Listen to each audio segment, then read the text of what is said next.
Good evening and welcome to the Lagos studios of IATV. I am Adegboyega Labiran with the news. The Lagos State Waterways Authority, LASWA, has recovered 12 bodies so far in the latest boat mishap on the Badore-Ijede Sea Route, which occurred last Sunday.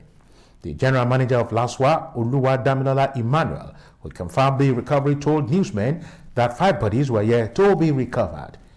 He said that LASWA, the Lagos State Emergency Management Agency, the Lagos State Ambulance Services, and the Nigerian Police Force had intensified efforts to recover the remaining bodies. He also noted that LASEMA had taken corpses of victims whose family members were not on ground to the mortuary, while those whose families were readily available had claimed them. The boat mishap occurred mid-sea at about 11 p.m. on the Badore-Ijede Sea Route, with only 3 survivors. Lagos State Governor Babajide Sanwo-Olu has called on the Nigerian Army to join hands with his government to strengthen security in the state.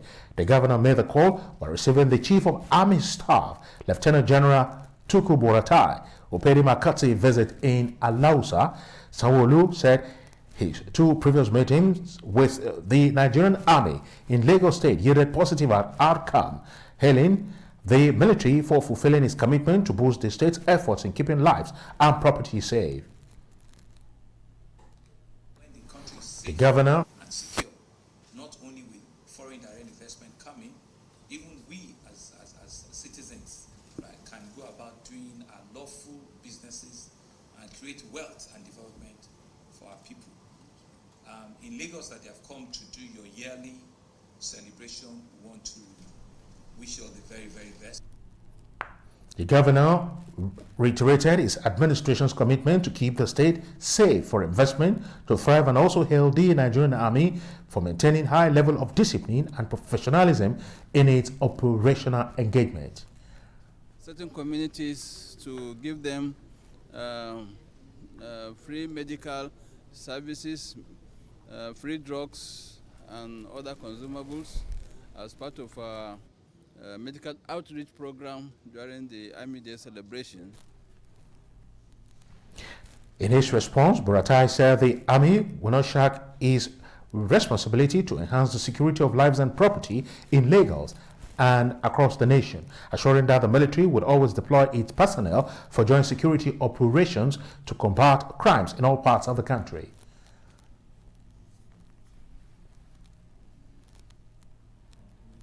The Army chief noted that the visit was also to get the support of the Lagos government to develop the Army's property in Ekpe military barracks, which is presently occupied by the Lagos State University. Lagos State Governor Babajide Sanwo-Olu has been charged to live up to the expectations of millions of residents of rural communities in the state who elected him into office. Leaders of 5 communities in Ojokoro local government area jointly gave the charge at the Lagos House during a visit by the members of the communities to the state governor. The leaders of the communities, which include Adetola, Ikereku, and Fadehan communities, called on the governor not to concentrate only on the urbanized parts of the state, but also to pay attention to the demands of the rural areas.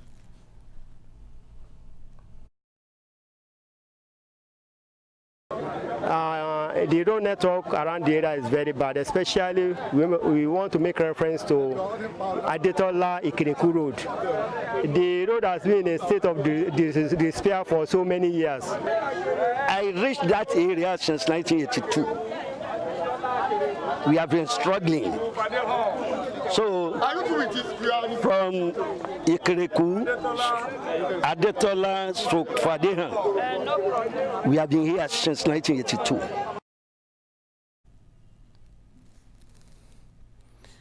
They want Governor Sanwo-Olu to be aware of the challenges confronting millions of the residents in the rural areas of Ojokoro as a result of poor road network. They urged confidence that the governor will pay listening ear to their demands to ease the sufferings of those resident in the areas. The Lagos State government says it has commenced the implementation of its plan to improve quality of education in all state-owned schools. The governor, represented by his deputy, made the commitment during an inspection tour of some state-owned schools. He explained that the visit was to physically assess the state of the school's facilities, adding that immediate repairs and rehabilitation of dilapidated facilities will be the first phase of the plan to strengthen the public schools. So basically, we're here and we are going to somewhere else. It's not just this school. So we are choosing schools that are in bad shapes. Let us come and see what do we need to do, what will be the strategy. Our children will be going on holidays so that before they come back, what can we achieve? So that's the essence, to understand the situation of majority of our schools. The deputy governor said he took stock of all dilapidated facilities in the schools visited, including the seats, doors, roofings, and electrical appliances. We noticed that some of the doors are bad, some of the windows, a whole lot of structural issues. So those are the things we will address to make sure that our children are as comfortable as they can be. A lot of our classrooms are not being used. So in this place, they have 32 classrooms, and it's only about 22 that is being used. So we need to, so if we repair all of them, all those other 10 can now be put to use, and therefore you reduce the density of the. The schools visited include Maryland Primary School and St. Francis Primary School, also in Maryland, among other schools in Pakpajao and Agege areas of Lagos State. And now to Ondo State. The Ondo State Police Command has confirmed the release of a commercial driver, Felix Akinde, by his abductors on the Akure-Ikere Expressway. Akinde, a member of the National Union of Road Transport Workers, was kidnapped last week by unknown gunmen in Itaogolu while traveling to Akure from Ekiti State to pick passengers. The hoodlums demanded 5 million naira ransom for his release, but the amount was later reduced to 2 million naira after negotiation, and it was gathered that the victim was set free after an undisclosed amount was paid to his abductors as ransom. The State Police Public Relations Officer Femi Joseph confirmed the development but said the command was unaware that any ransom was paid.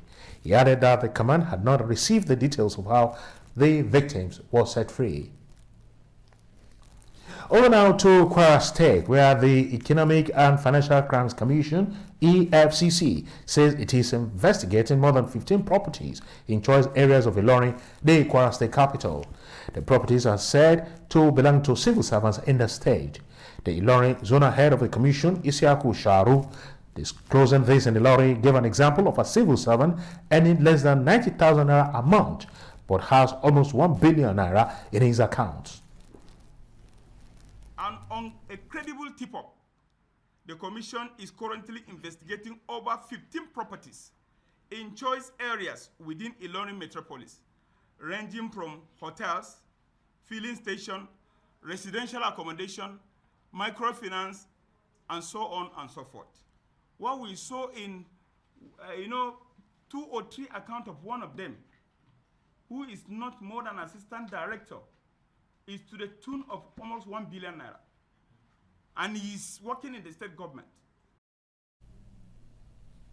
He also disclosed that the commission had recovered and returned over 50 million naira to victims of fraud in the last 5 months, while some vehicles have also been seized from suspected fraudsters.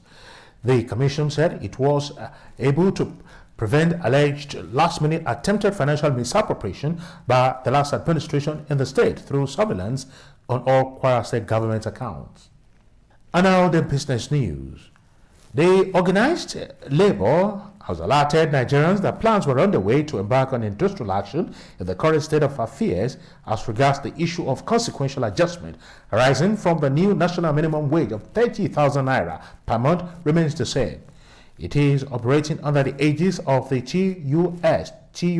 TUS of the Joint National Public Service Negotiation Council, JNPSNC, the 8 unions of the public services of the federal and 36 state governments.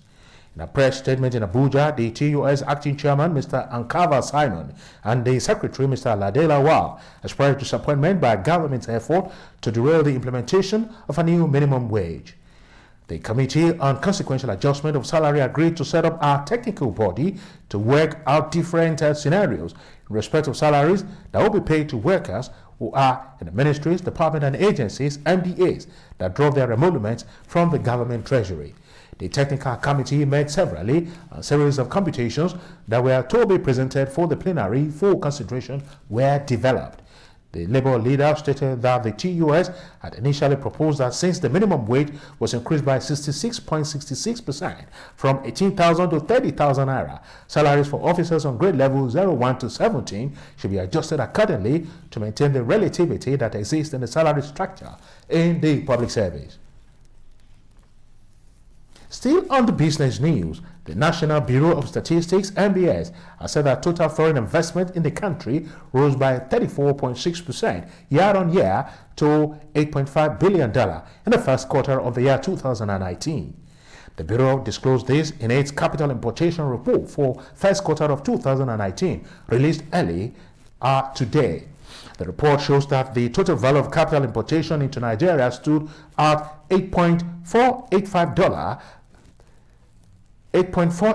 billion in the first quarter of 2019. This represents an increase of 216.03% compared to fourth quarter in 2018 and 34.61% increase when compared with that of the fourth quarter of 2018. The largest amount of capital importation by TAP was received through portfolio investment, which accounted for 84.21%, that is $7,145.98 of total capital importation, followed by other investment, which accounted for 12.91%, $1,096.15 million of total capital, and then foreign direct investment, FDI, which accounted for 2.86%, that is $243.36 million of total capital imported in 2019.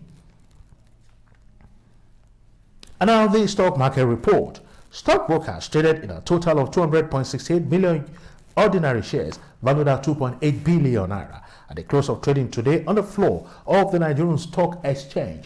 GT Bank PLC recorded the highest volume of trade with a total of 24.42 million ordinary shares valued at 742 million naira. UBA PLC came second on the activity chart with 23.35 million ordinary shares valued at 145 million naira. CCNN PLC led the pack of gainers with 1 naira 5 kobo to close trading at 14 naira. Nigeria Breweries PLC came second on the gainers chart with a 50 kobo gain to close at 60 naira 50 kobo. On the other hand, Nestle Nigeria PLC topped the losers chart with a drop of 45 naira. Initial value to close trading at 1,345 naira. International Breweries PLC also dropped 1 naira 25 kobo initial value to close trading at 17 naira 5 kobo. Osha Index closed trading at 29,395.14 points, all in 4,856 transactions, while market capitalization ended today's trading at 12.95 trillion naira. And that's the size of our package from the Lagos studios of IATV. I am Adegboyega Labiron, thanking you for letting us be a part of your evening, and now returning you to our studios in Ibadan for the rest of the news. Good evening.